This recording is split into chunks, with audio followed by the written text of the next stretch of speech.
बिस्मिल्लाहिर्रहमानिर्रहीम, अस्सलाम वालेकुम। आप देख रहे हैं मुझे मेरे यूट्यूब चैनल पर और मैं मुज़म्मिल अवान हूँ। Chief justice of Pakistan justice Yahya Afridi की ज़ेरे सदारत जुडिशल कमीशन का इजलास हुआ। जुडिशल कमीशन के इजलास में जजिस तैनाती से मुतल्लिक कुछ रूल्स में तब्दीली और कवानीन की मंजूरी देने का फैसला किया गया। इसके साथ साथ बहुत सी अहम चीज़ें हैं जो मैं डिस्कस करूँगा। जुडिशल कमीशन के इजलास में ही आईनी बेंच को 6 माह की तोसी दे दी गई है और ये फैसला भी अक्सरियत से आया और अक्सरियती फैसला था कि जी 6 माह की तोसी दी जाए। इसके ऊपर भी बात करूंगा। दूसरा मामला, जस्टिस मंसूर अली शाह साहब ने जो जुडिशल कमीशन के इजलास से पहले chief justice of Pakistan justice Yahya Afridi को खत लिखा, उसके ऊपर भी बात करूंगा। जो मेन चीजें मैं आपसे डिस्कस करने जा रहा हूं वो बड़ी इंपॉर्टेंट है और वो जिस कॉन्टेक्स्ट में इंपॉर्टेंट है वो अदलिया से जुड़ी हुई हैं। जुडिशल कमीशन के इजलास में क्या हुआ, कितने घंटे ये इजलास जारी रहा, इसमें क्या डिस्कशन हुई, जजिस की तैनाती से मुतल्लिक क्या चीज़ें डिस्कस हुई हैं। फिर जो हाई कोर्ट का जो जज है जिसको चीफ जस्टिस बनाना है, सीनियर तरीन जज को, सीनियर प्यूने जज को चीफ जस्टिस ना बनाने की वजूहात भी जुडिशल कमीशन को देना होगी, ये भी डिस्कस हुआ। अब चूंकि सीनियरिटी तो खत्म हो गई ना, 26वीं आईनी तरमीम आई, 26वीं आईनी तरमीम में यह डिस्कस हुआ कि जी जो चीफ जस्टिस हैं वो अब सीनियरिटी बेस पर नहीं आएंगे। पार्लियामान की जो स्पेशल कमेटी है वो चीफ जस्टिस के तकर्रुर का फैसला करेगी। 26वीं आईनी तरमीम में लिख दिया गया है कि पार्लियामेंट की जो स्पेशल कमेटी है वही चीफ जस्टिस ऑफ पाकिस्तान का नाम फाइनलाइज करेगी।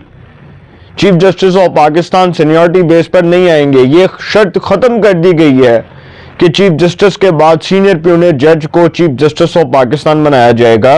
ये पार्लियामेंट का इख्तियार है, पार्लियामान की स्पेशल कमेटी का इख्तियार है कि वो 3 में से कोई एक नाम उसको पिक एंड चूज करके उसको चीफ जस्टिस ऑफ पाकिस्तान बना दे। जो 3 सीनियर प्यूने जजेस होंगे उनमें से किसी एक को चीफ जस्टिस बनाया जाएगा। अब ये जो पार्लियामेंट की स्पेशल कमेटी है उसके पास तो बहुत से इख्तियारात हैं और 26वीं आईनी तरमीम के तहत ये भी है कि सूबों के अंदर भी आईनी बेंचेस बनने हैं, क्योंकि जिस तरह सूबे हमारे जो 4 हमारे सूबे हैं, सूबा पंजाब, सूबा सिंध, सूबा बलूचिस्तान, सूबा खैबर पख्तूनख्वा, अब वहाँ की जो प्रोविंशियल कोर्ट्स हैं, वहाँ की जो सूबाई अदालतें हैं, जो मतलब हमारी जिस तरह हाई कोर्ट्स हैं, उन हाई कोर्ट्स के अंदर आईनी बेंचेस बनने। अब जिस तरह सिंध हाई कोर्ट के अंदर आईनी बेंच बना, इसी तरह लाहौर हाई कोर्ट में भी आईनी बेंच बनेगा, पेशावर हाई कोर्ट में आईनी बेंच बनेगा, बलूचिस्तान हाई कोर्ट में आईनी बेंच बनेगा। तो आईनी बेंचेस सूबों के अंदर बनने हैं, ये तो डिसाइड हो गया। अब जो chief justice of Pakistan justice Yahya Afridi की ज़ेरे सदारत जुडिशल कमीशन का इजलास हुआ, इस जुडिशल कमीशन के इजलास में आईनी बेंच को बरकरार रखने का फैसला किया गया और आईनी बेंच की मुद्दत में 6 माह की तोसी करने का फैसला किया गया। इजलास में जजिस तैनाती से मुतल्लिक कवानीन की मंजूरी दी गई। Chief justice of Pakistan justice Yahya Afridi ने जजिस की तैनाती के लिए रूल्स के मुसवदे का जायजा लेने के लिए जुडिशल कमीशन के 2 इजलासों की सरबराही की।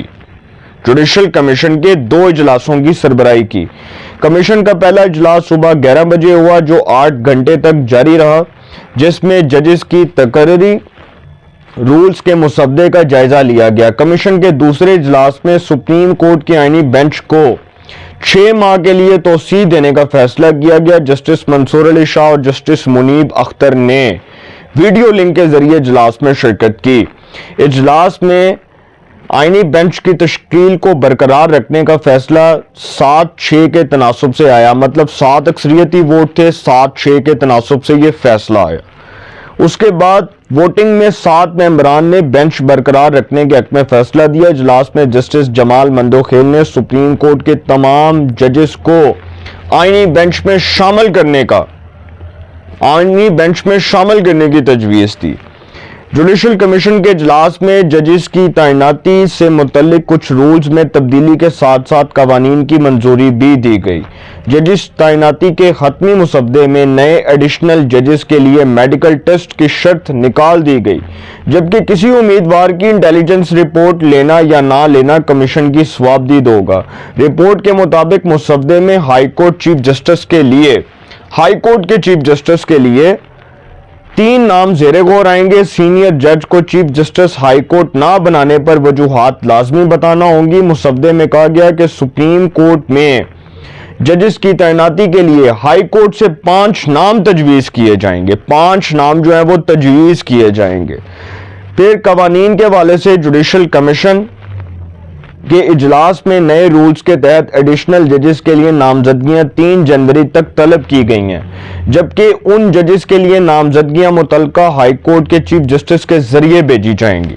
ये तो हो गया एक मरहला जो जुडिशल कमीशन के इजलास में डिस्कशन हुई। आईनी बेंच से मुतल्लिक के जी उसकी मुद्दत में 6 माह की तोसी की जाएगी, और फिर जजेस की तैनाती से मुतल्लिक कुछ रूल्स में जो तब्दीली हुई है और फिर जो इसके ऊपर अमल दरामद करने का फैसला किया गया, ये 2 चीजें थी जो डिस्कस हुई जुडिशल कमीशन के इजलास में। अब जुडिशल कमीशन के इजलास से पहले जस्टिस मंसूर अली शाह जो सुप्रीम कोर्ट के मोस्ट सीनियर जज हैं, उन्होंने चीफ जस्टिस के हवाले से भी बात की उस खत के अंदर, और जो उन्होंने खत लिखा सेक्रेटरी को, और वो जो खत है उसके अंदर उन्होंने क्या डिस्कशन की, सेक्रेटरी जुडिशल कमीशन को जो उन्होंने खत लिखा उसके ऊपर आने जा रहा हूँ। चीफ जस्टिस याहिया अफरीदी की सरबराही में होने वाले जुडिशल कमीशन के इजलास से पहले जस्टिस मंसूर अली शाह ने एक और खत लिख दिया। उन्होंने खत सेक्रेटरी जुडिशल कमीशन को लिखा, जिसमें कहा गया कि रूल्स में आईनी बेंच के लिए जजेस की तैनाती का मैकेनिज्म होना चाहिए। इजलास में मतलब ये बात उन्होंने कहा है कि जी रूल्स में आईनी बेंच के लिए जजेस की तैनाती का मैकेनिज्म होना चाहिए। आईनी बेंच में कितने जजेस होंगे इसका मैकेनिज्म बनाना भी जरूरी है। आईनी बेंच में जजेस की शमूलियत का पैमाना तय होना चाहिए। कमीशन बगैर पैमाने के तय किए गए सुप्रीम कोर्ट और सिंध हाई कोर्ट में आईनी बेंच तश्कील दे चुका। उन्होंने कहा कि आईनी बेंच के हवाले से उन्होंने वो बड़ी इंपॉर्टेंट बात की है। वो कह रहे हैं कि जजेस की शमूलियत का पैमाना तय होना चाहिए। कमीशन बगैर पैमाना तय किए सिंध हाई कोर्ट और सुप्रीम कोर्ट में आईनी बेंच तश्कील दे चुका है। उन्होंने कहा कि पैमाने के बगैर जो है वो आईनी बेंच तश्कील दिया जा चुका है। फिर वो कह रहे हैं कि जस्टिस मंसूर ने खत में लिखा कि जजेस की तैनाती में इंटेलिजेंस से रिपोर्ट लेने की मुखालफत करता हूं। उन्होंने कहा कि इंटेलिजेंस से भाई किस बेस पर रिपोर्ट लूं, मैं उसकी मुखालफत करता हूं। उन्होंने कहा कि इंटेलिजेंस से किसी सूरत रिपोर्ट नहीं लेनी। इंटेलिजेंस एजेंसी को किरदार दिया गया तो इसका गलत इस्तेमाल हो सकता है। वो ये खत में लिख रहे हैं कि अगर इंटेलिजेंस एजेंसी को इसका किरदार दिया गया तो इसका बड़ा गलत इस्तेमाल होगा, बड़ा बेदरेग इस्तेमाल होगा। फिर वो कह रहे हैं कि जी जुडिशल कमीशन में पहले ही अक्सरियत एग्जेक्टिव की है, वो ये मान गए हैं कि अक्सरियत एग्जेक्टिव की है। फिर वो कहते हैं कि जज आइन की हिफाजत और इसके दिफा का हलफ लेता है। जजेस तैनाती के रूल्स भी इस हलफ के अक्कास होने चाहिए।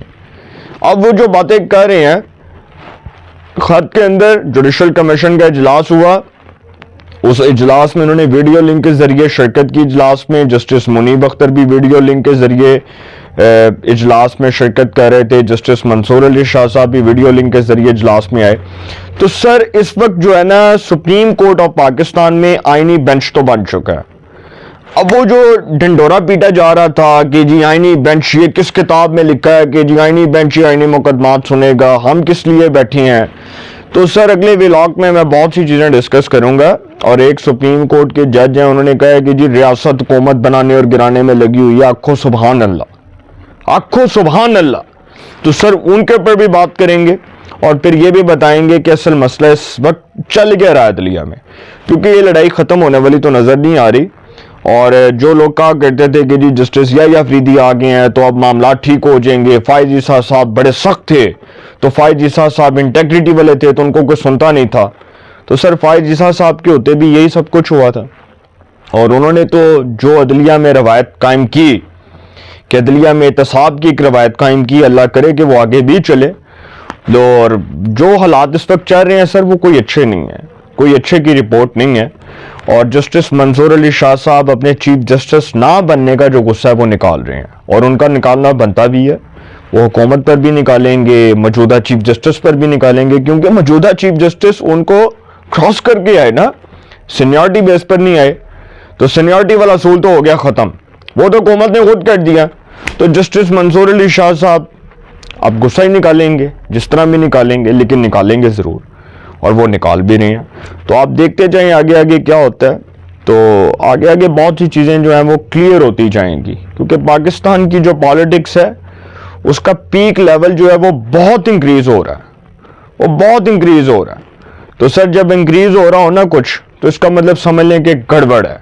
अपनी राय का कमेंट्स में ज़रूर इज़हार कीजिएगा। इंशाल्लाह एक नए सेगमेंट के साथ फिर मुलाकात होगी। अपना बहुत ख्याल रखिएगा। आला निगहबान।